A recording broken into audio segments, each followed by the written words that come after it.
Assalamualaikum warahmatullahi wabarakatuh. Selamat pagi anak-anak. Bagaimana kabarnya kali ini? Alhamdulillah baik. Udah pada belajar nggak semalam? Pinter, jadi tahu ya hari ini kita mau belajar mengenai apa? Ya, kita sekarang belajar mengenai pencemaran lingkungan. Nah, di situ ada beberapa gambar, coba kalian lihat, kalian amati. Itu gambar apa? Maksudnya itu kan sudah dijelaskan. Gambar di bawah menunjukkan beberapa hal yang terjadi di lingkungan sekitar kita. Nah, terjadi apa sih pada gambar tersebut? Iya, pintar. Pada gambar tersebut terjadinya perubahan lingkungan. Nah, perubahan lingkungan ini akan mempengaruhi keberadaan atau kelangsungan makhluk hidup yang ada di dalamnya. Oke, selanjutnya, nah, kalian tahu nggak apa sih yang dimaksud dengan pencemaran lingkungan?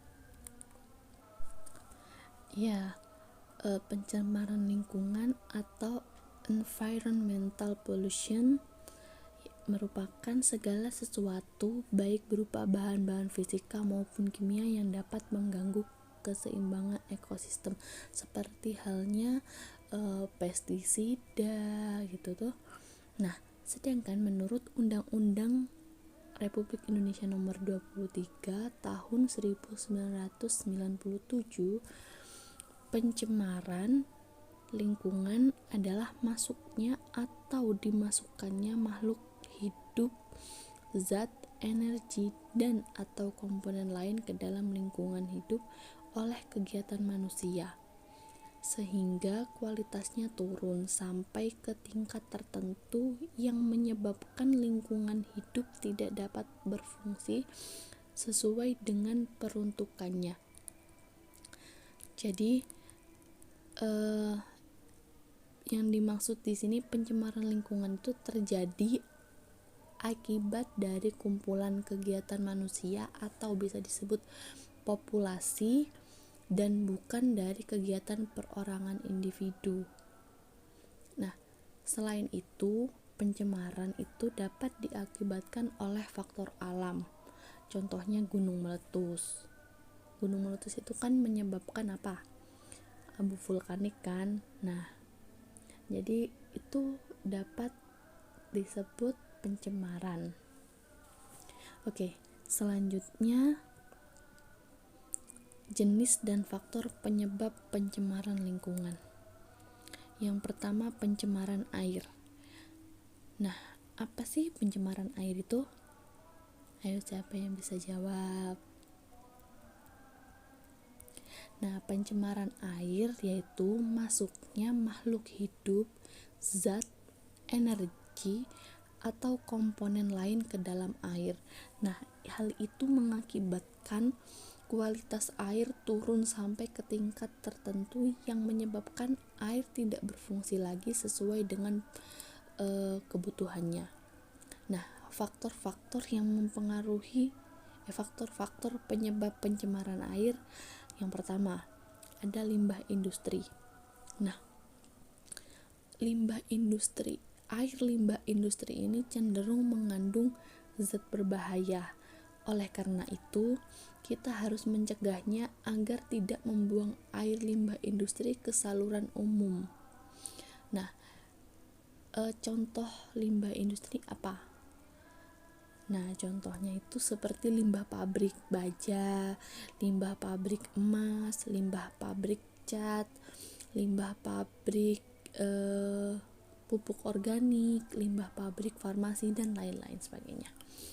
Oke, yang kedua, limbah rumah tangga. Nah, ini nih, limbah rumah tangga.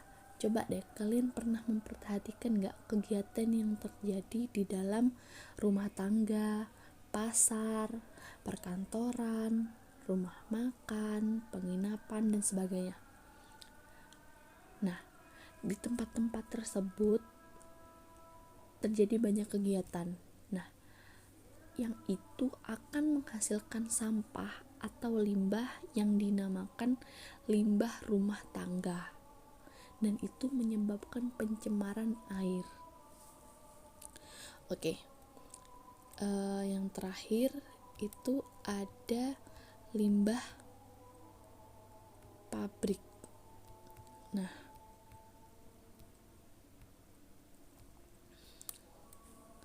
limbah pabrik itu hampir sama dengan limbah industri. Jadi sesuatu hal yang berasal dari kegiatan-kegiatan industri. Oke, selanjutnya pencemaran udara.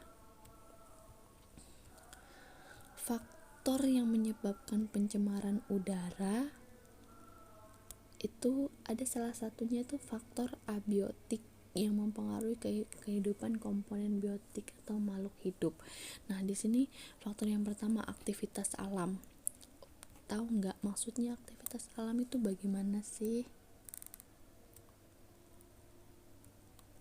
Ya, jadi yang dimaksud aktivitas alam itu di sini aktivitas alam dapat menimbulkan pencemaran udara di atmosfer. Nah, kotoran-kotoran yang dihasilkan oleh hewan ternak itu mengandung senyawa metana yang dapat meningkatkan suhu bumi. Dan akibatnya yang terjadi itu apa? Ayo coba tebak. Ya, akibat yang terjadi adalah pemanasan global. Nah, proses ini serupa terjadi pada siklus nitrogen di atmosfer. Oke, faktor penyebab pencemaran udara yang kedua yaitu aktivitas manusia. Nah, kegiatan-kegiatan manusia pada saat ini semakin tak terkendali. Kemajuan industri dan teknologi membawa sisi negatif bagi lingkungan. Mengapa? Nah, karena tidak ditangani dengan baik. Nah, berikut ini merupakan pencemaran yang diakibatkan oleh aktivitas manusia. Contohnya, yang pertama, pembakaran sampah, terus asap-asap industri, asap-asap kendaraan, asap-asap rokok, dan lain sebagainya. Nah, selanjutnya yang ketiga, pencemaran tanah.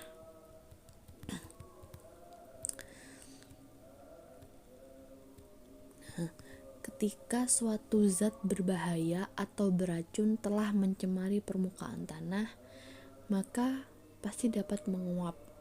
Setelah itu tersapu air hujan dan masuk ke dalam tanah. Nah, pencemaran yang masuk ke dalam tanah kemudian mengendap sebagai zat kimia beracun di tanah. Zat beracun di tanah tersebut dapat berdampak langsung pada kehidupan manusia ketika bersentuhan atau dapat mencemari air tanah dan udara di atasnya. Faktor penyebab pencemaran tanah itu yang pertama ada yang namanya limbah domestik. Nah, sebenarnya faktor penyebab pencemaran tanah ini tidak jauh berbeda dengan pencemaran air dan udara. Nah, limbah domestik ini dapat berasal dari daerah seperti pemukiman penduduk, pedagang, tempat usaha, hotel, dan lain-lain. Kelembagaan seperti kantor-kantor pemerintahan dan swasta, serta tempat-tempat wisata. Nah, limbah domestik ini dapat berupa limbah padat dan cair. Nah, mungkin ada beberapa perbedaan antara limbah padat dan cair. Limbah padat ini berupa senyawa anorganik yang tidak dapat dimusnahkan atau diuraikan oleh mikroorganisme seperti plastik, keramik, kaleng, dan bekas bahan-bahan bangunan yang menyebabkan tanah menjadi kurang subur.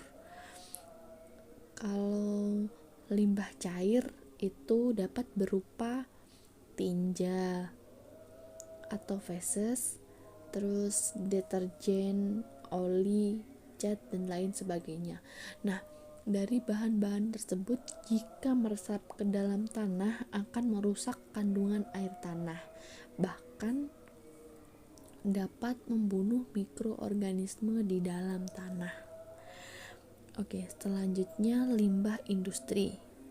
Nah, limbah industri ini berasal dari sisa-sisa produksi industri. Limbah industri juga bisa dibedakan menjadi dua. Ada limbah padat dan juga ada limbah cair. Nah, limbah industri berupa limbah padat itu hasil dari buangan industri berupa padatan, lumpur, dan bubur yang berasal dari proses pengolahan. Misalnya, sisa pengolahan pabrik gula, kertas, terus pengawet buah-buahan, ikan, daging, dan lain-lain.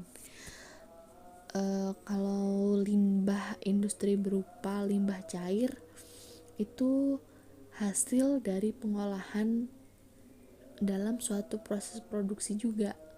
Nah, misalnya sisa-sisa pengolahan industri pelapisan logam, industri kimia, terus seperti tembaga, timbal, perak,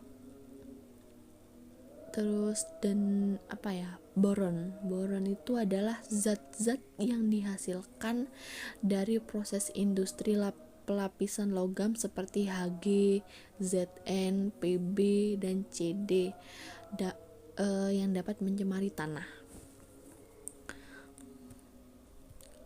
Yang terakhir itu ada limbah pertanian. Nah, kalian udah pada tahu kan bahwasanya Indonesia ini dikenal sebagai negara agraris, negara yang sebagian besar penduduknya bermata pencaharian sebagai petani. Namun karena ketidaktahuan atau tidak sedikit petani yang menggunakan pupuk sintetik melebihi ketentuan atau caranya tidak tepat, maka ini mengakibatkan limbah pertanian yang berupa sisa-sisa pupuk sintetik untuk menyuburkan tanah atau tanah tercemar. Misalnya yang sering kita jumpai yaitu pupuk urea dan pestisida untuk pemberantasan hama.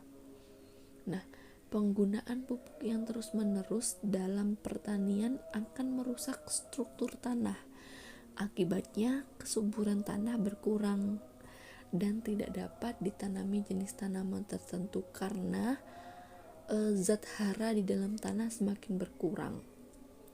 Nah, penggunaan pestisida itu bukan saja mematikan hama tanaman, tetapi juga mematikan mikroorganisme yang berguna di dalam tanah. Padahal kesuburan tanah itu tergantung pada jumlah organisme di dalamnya.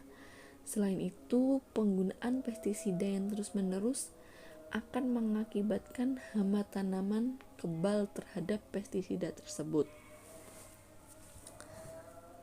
Nah, selanjutnya yaitu dampak pencemaran lingkungan.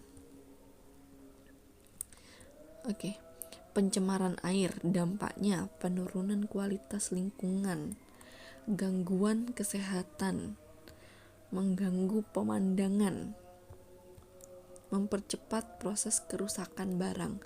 Nah, tentunya semua pencemaran lingkungan itu mengganggu kesehatan. Tidak hanya pencemaran air, namun pencemaran udara dan pencemaran tanah.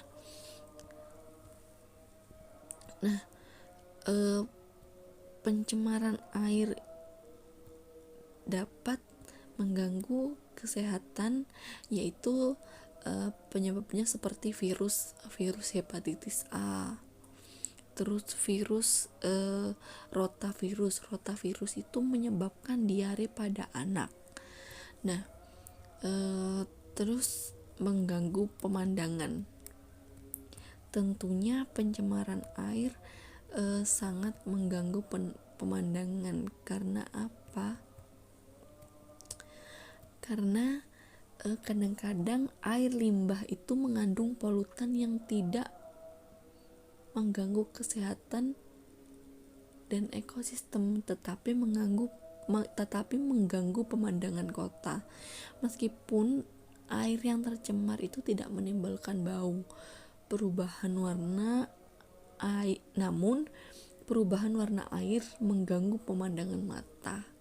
Nah, tentunya hal ini mengganggu kenyamanan dan keasrian kota. Terus yang terakhir itu mempercepat proses kerusakan barang. Nah, ada sebagian air limbah yang menggunakan zat yang dapat diubah oleh bakteri anaerob menjadi gas yang dapat merusak seperti H2S. Nah, gas ini dapat mempercepat proses perkaratan pada besi. Nah, agar terhindar dari hal-hal di atas, sebaiknya sebelum dibuang, air limbah harus diolah terlebih dahulu dan memenuhi ketentuan baku mutu air limbah. Selanjutnya, dampak dari pencemaran udara. Seperti yang sudah dijelaskan tadi, bahwasanya setiap pencemaran lingkungan itu, baik pencemaran air, pencemaran udara, dan pencemaran tanah, itu mengganggu kesehatan. Nah, untuk pencemaran udara mengganggu kesehatan, nah hal ini tuh terbukti bahwa kualitas udara yang menurun akibat pencemaran itu menimbulkan berbagai penyakit seperti ISPA, infeksi saluran pernapasan. Itu salah satunya. Nah, yang kedua, efek rumah kaca. Nah, konsentrasi karbon dioksida dan karbon monoksida yang tinggi di atmosfer ini akan memicu terjadinya efek rumah kaca, yakni peningkatan suhu bumi. CO dan CO2 akan membentuk semacam lapisan yang akan menahan panas bumi keluar, sehingga panas yang ditimbulkan bumi akan terkungkung di dalam seperti pada rumah kaca. Nah, yang terakhir itu adalah rusaknya lapisan ozon. Nah, dapat diketahui bersama bahwasanya CFC merupakan senyawa yang sering digunakan dalam produk-produk pendingin seperti freezer, AC, dan aerosol. Nah, ketika CFC ini terurai di atmosfer, maka memicu reaksi dengan oksigen penyusun ozon. Nah, dengan demikian ozon akan terurai lalu menyebabkan lapisan ozon berlubang. Padahal lapisan ozon ini berfungsi sebagai pelindung bumi dari panas yang dipancarkan oleh matahari. Sinar UV yang dihasilkan oleh matahari itu dapat memicu kanker. Dengan adanya ozon, masuknya sinar UV ini akan diredam sehingga dampak yang ditimbulkan lebih sedikit. Namun, sayangnya pemanasan global yang kini terjadi salah satunya diakibatkan oleh rusaknya lapisan ozon. Nah, pencemaran tanah. Dampak yang terjadi pada pencemaran tanah yakni pastinya gangguan kesehatan. Nah,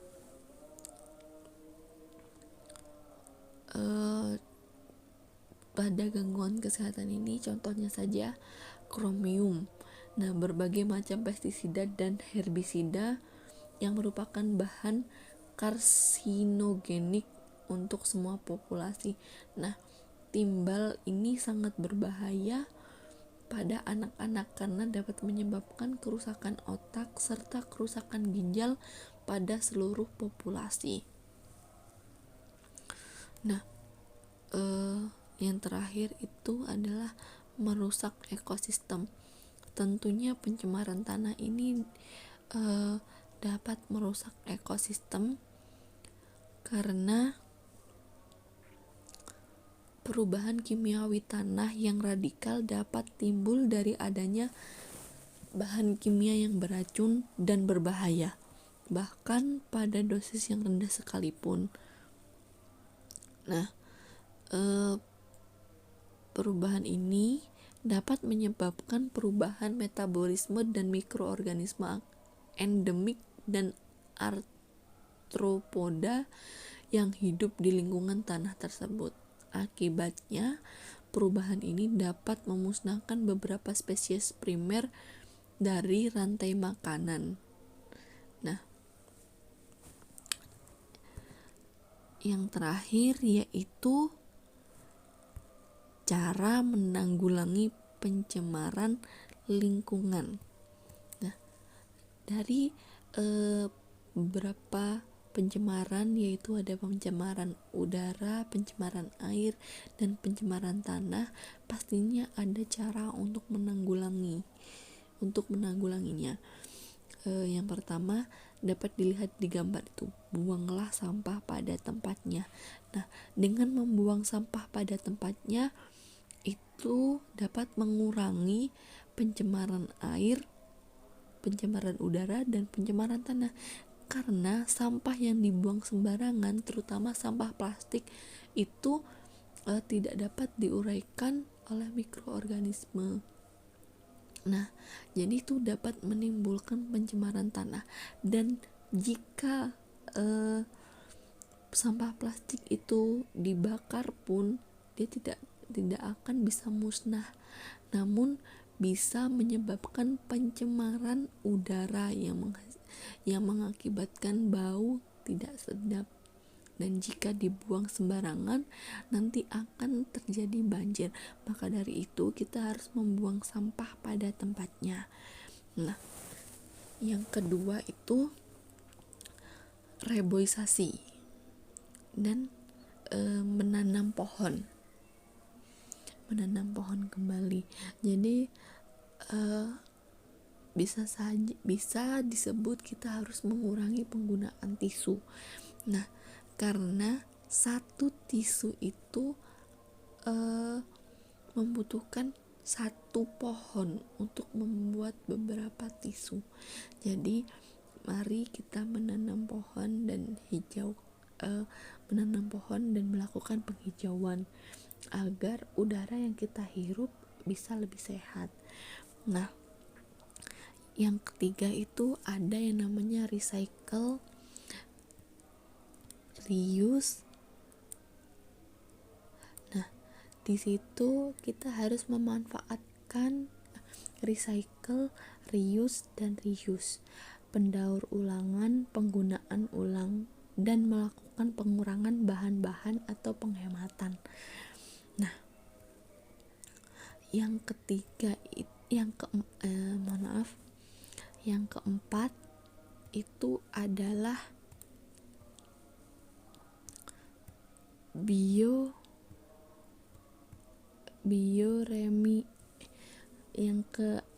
keempat itu adalah bioremediasi. Nah, bioremediasi ini adalah proses pembersihan pencemaran tanah dengan menggunakan mikroorganisme baik jamur maupun bakteri. Nah, di bioremediasi ini bertujuan untuk memecah atau mendegradasi zat pencemar menjadi bahan yang kurang beracun atau tidak beracun, atau bisa disebut karbon dioksida dan air. Nah, dari sini saya rasa penjelasan yang sudah Ibu jelaskan sangat jelas ya. Mungkin ada yang mau bertanya dari sini? Oke, jika tidak ada yang bertanya, maka nah ini, cintai bumimu, jaga lingkungan sekolahmu. Jadi mari kita cintai bumi kita dan kita jaga lingkungan sekolah bersama-sama. Untuk selanjutnya kalian bisa mengerjakan tugas yang sudah Ibu kasih, yaitu menjawab 10 pertanyaan pilihan ganda dan 5 pertanyaan uraian. Sekian dari Ibu. Apabila ada salah kata, Ibu mohon maaf. Jangan lupa tugasnya dikerjakan dan tetap semangat. Wallahul muwaffiq ila aqwamit thoriq. Wassalamualaikum warahmatullahi wabarakatuh.